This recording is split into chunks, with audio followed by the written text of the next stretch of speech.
इस वीडियो का उद्देश्य किसी का इंसल्ट करना, किसी की भावनाओं को ठेस पहुंचाना नहीं है। इस वीडियो को सिर्फ और सिर्फ मनोरंजन के लिए बनाया गया है। इसे अपने दिल पर न ले। हम सभी कलाकार का सम्मान करते हैं। धन्यवाद।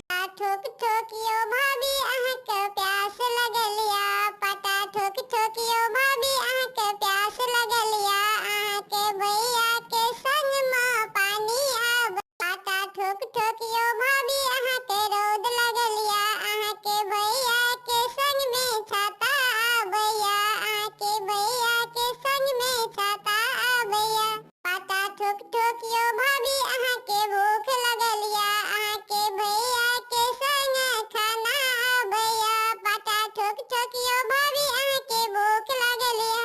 आखिर गीत बिल्लू रानी के गीत निक लगल त लाइक करू, सब्सक्राइब करू और अपन कमेंट करू।